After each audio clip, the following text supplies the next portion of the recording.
राष्ट्र सह्याद्री, आवाज जनतेचा, प्रयत्न जनहिताचा।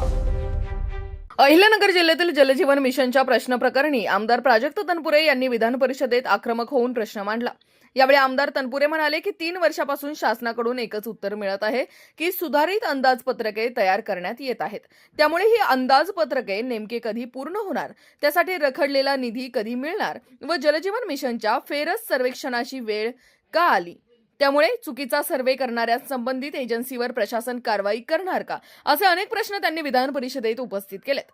पुढे बोलताना आमदार तनपुरे म्हणाले की नगर जिल्ह्यातील नागरिकांना शुद्ध पिण्याचे पाणी मिळणे हा त्यांचा हक्क आहे व या योजनेतील दिरंगाई करणाऱ्या व निष्काळजीपणा करणाऱ्या कंपनी विरोधात शासनाने तातडीने कारवाई करण्याची आमदार प्राजक्त तनपुरे यांनी सरकारकडे मागणी केली आहे। सभापती महोदय, उत्तरामध्ये असं दिलेलं आहे की योजनेचे सुधारित अंदाजपत्रक तयार करण्यात येत असून, सभापती महोदय, हे उत्तर आम्ही या योजनेच्या बाबतीत नाही, जिल्ह्यातल्या कित्येक योजनांच्या बाबतीत 3 वर्षापासून हे उत्तर ऐकतो आम्ही अधिकाऱ्यांकडून। कारण जो सर्वे झाला त्याच्यामध्ये कित्येक भागांचा सर्वे हा केलाच नाही, बऱ्याचशा वाड्या वस्त्या राहून गेल्या, काय काय असे हे प्रत्येक गावागावातले प्रश्न आमच्याकडे येतात आणि अधिकारी उत्तर देतात की हो हे राहिले, याचं आम्ही सुधारित अंदाजपत्रक पाठवले, याला आम्ही नवीन पैसे मांडले। मंत्री महोदयांचा इगतपुरीचा पूर्ण अभ्यास आहे, त्यांनी याच्यात उत्तरात दिले म्हणून मी म्हटलं सिमिलर आहे। उत्तरात त्यांचं वाक्य आहे की सुधारित अंदाजपत्रक तयार करण्यात येत असून,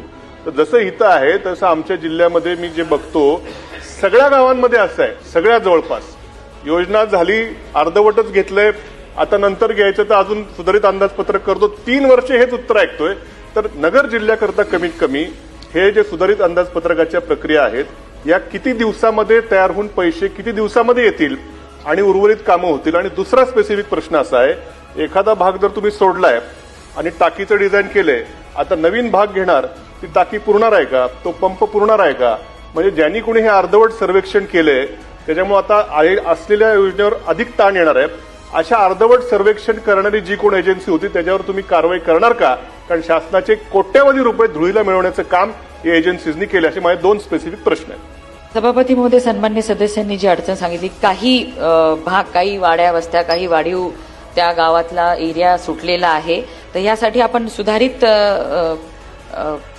प्रस्तावित केलेले आहे। त्यापैकी 11,000 प्रस्तावांना आपण मान्यता दिलेली आहे आणि 18,000 असे सुधारित प्रस्ताव आहेत की ज्यामध्ये छोटे छोटे एरिया किंवा वाढीव वस्त्या सुटलेल्या आहेत, त्याला सुद्धा आपण मंजुरी देणार आणि निधीची उपलब्धता करून ते लवकर करून घेणार। आणि काही सुधारित प्रस्ताव असतील तर त्याला मान्यता। अहिल्यानगरमधले जे काही किंवा राज्यभरातले आपण 18,000 असे सुधारित प्रस्ताव आहेत, त्याला आपण मान्यता देऊन निधी सुद्धा उपलब्ध करून देणार आहोत।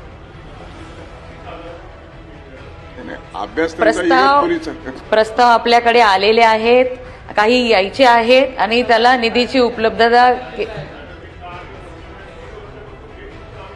सभापती महोदय, मी यापूर्वी सुद्धा सांगितलं, ह्या योजनेला डिसेंबर 2028 पर्यंतची मुदतवाढ मिळालेली आहे। ही योजना 2054 पर्यंत वाढीव लोकसंख्येचा लक्षात घेता अशा पद्धतीची बनवलेली आहे, म्हणून ज्या ठिकाणी स्टोरेज टँक कमी असतील त्या ठिकाणी ते सुद्धा घेण्यात येतील, अशा सगळ्या उपाययोजना करण्यात येणार आहेत। राष्ट्र सह्याद्री न्यूज साठी प्रतिनिधी राजेंद्र परदेशी। राष्ट्र सह्याद्री,